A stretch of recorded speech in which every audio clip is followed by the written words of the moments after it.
देश की बेटी। इस देश में बेटियों को कन्या कहा जाता है। उसे लक्ष्मी, सरस्वती, माँ दुर्गा के रूप में देखा जाता है और नवरात्रा के दिनों में तो साक्षात उसे घर घर में पूजा जाता है। फिर क्या हो गया कि आज वह अपने अस्तित्व की लड़ाई लड़ रही है। वो अपने जीवन की भीख मांग रही है। अरे, बेटी तो हर घर की शान है, उसी से घर में रोशनी है। बेटी तो घरों को जोड़ती है। तो आइए, बेटियों के सम्मान में हम एक नाटक प्रस्तुत करने जा रहे हैं, जिसका शीर्षक है बेटी बचाओ बेटी पढ़ाओ। मीरा, ओ मीरा, तुमने मुन्ना को कहीं देखा क्या? पता नहीं सुबह सुबह कहाँ चला गया। अभी उसने कुछ खाया भी नहीं, दूध भी नहीं पिया और स्कूल जाने की तैयारी भी तो करनी है। नहीं माँ, मैंने तो मुन्ना को नहीं देखा। मैं तो सुबह से बर्तन ही धो रही हूँ। माँ, मुझे भी स्कूल जाना है। मुझे पढ़ना लिखना बहुत अच्छा लगता है। मेरा भी दाखिला स्कूल में करा दो ना माँ। ए छोरी, बड़ी है स्कूल जाने वाली, घर के काम कर अच्छे से सीख ले। आगे चलकर यही तेरे काम आने वाले। पढ़ लिख कर कौन सा तुझको कलेक्टर बनना है? जल्दी जल्दी बर्तन साफ कर। माँ जी, मीरा को भी स्कूल में दाखिला दिला दीजिए ना। उसे भी पढ़ना लिखना जरूरी है। तू चुप कर। पढ़ना लिखना ये तो केवल लड़कों का काम है। उन्हें आगे चलकर घर गृहस्थी की जिम्मेदारी जो संभालनी होती है।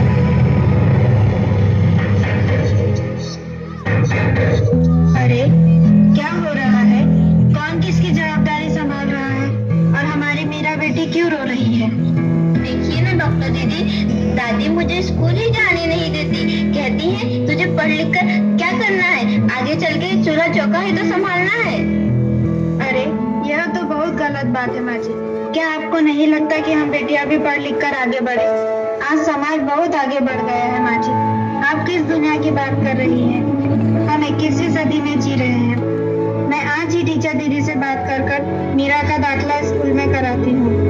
और हाँ, मैं तो यहाँ इसीलिए आई थी कि मुन्ना को पोलियो ड्रॉप दिया कि नहीं। जगह जगह इसके कैंप लगे हैं। अच्छा हुआ बहन जी आप आ गए। अब मुन्ना को पोलियो ड्रॉप भी दे देंगे और मैं इसे स्कूल भी पहुँचा दूंगी। अच्छा मीरा, अब तुम रोना नहीं। तुम जरूर स्कूल जाओगी और एक दिन पढ़ लिख कर मेरी तरह बहुत अच्छी डॉक्टर बनोगी। ठीक है बेटा?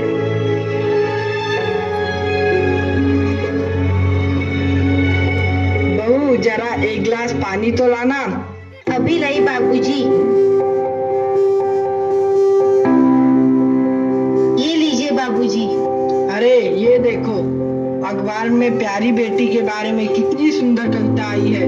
आओ मैं तुम्हें यह कविता पढ़कर सुनाता हूँ। कहती बेटी बाह पसार, मुझे चाहिए प्यार दुलार। बेटी की अनदेखी क्यों करता है निष्ठुर संसार। सोचो जरा हमारे बिन बसा सकोगे घर परिवार। गर्भ से लेकर यौवन तक मुझ पर लटक रही तलवार। मेरी व्यथा वेदना का अब हो स्थायी उपचार। जब माई जग में न होगी तो तुम जन्म किससे पाओगे। जब बहन न होगी घर आंगन में तो किससे रूठोगे, किसे मनाओगे। जब दादी नानी न होगी तो तुम्हें कहानी कौन सुनाएगा। जब कोई स्वप्न सुंदरी ही न होगी तो तुम किससे ब्याह रचाओगे। जब घर में बेटी ही न होगी तो तुम किस पर लाड लुटाओगे। जिस दुनिया में स्त्री ही न होगी उस दुनिया में कैसे रह पाओगे। जब तेरे घर में बहू ही न होगी तो कैसे वंश आगे बढ़ाओगे। नारी के बिन जग सुना है, तुम ये बात कब समझ पाओगे। हाँ तो भाग्यवान, कैसी लगी यह कविता, है ना मजेदार? काहे की मजेदार कविता मुझे नहीं आई पसंद। अरे कोई घर में है क्या? आइए आइए टीचर दीदी, हम आप ही का इंतजार कर रहे थे। हाँ, जरा मैं कुछ दिनों के लिए बाहर चले गए, इसलिए यहाँ नहीं आ पाई। डॉक्टर बहन जी कह रही थी आपने मीरा का अभी तक दाखिला नहीं कराया। ये तो बहुत होनहार छात्रा है, हमेशा अच्छे अंक लेकर उत्तीर्ण होती है। हाँ, मैं भी तो यही चाहती हूँ कि मीरा स्कूल जाए, खूब पढ़े, और मेरी यहाँ सुनता कौन है। हाँ हाँ, खूब पढ़ाओ लड़की को और बाहर भेजो। जब कुछ गलत सलत हो जाएगा ना तो मुंह छुपाने की भी जगह नहीं मिलेगी। अरे माँ जी, आप कहाँ की बात कहाँ लेकर इधर बैठ गए। मीरा को 10वीं तक तो पढ़ाई पूरी कर लेने दीजिए, आगे की पढ़ाई के बारे में बाद में सोचेंगे। हाँ टीचर दीदी, हम मीरा को अवश्य स्कूल भेजेंगे। मैं उसे मेरे जैसा अनपढ़ नहीं रहने दूंगी, उसे खूब पढ़ाऊंगी। कल मीरा को तैयार रखना, मैं उसे लेने आऊंगी। क्यों दादाजी, सही कहा ना मैंने? हाँ हाँ बेटा, बिल्कुल सही कहा। मैं तो कब से कह रहा हूँ कि मीरा को भी स्कूल जाने दो। प्रणाम दादाजी। प्रणाम बेटा।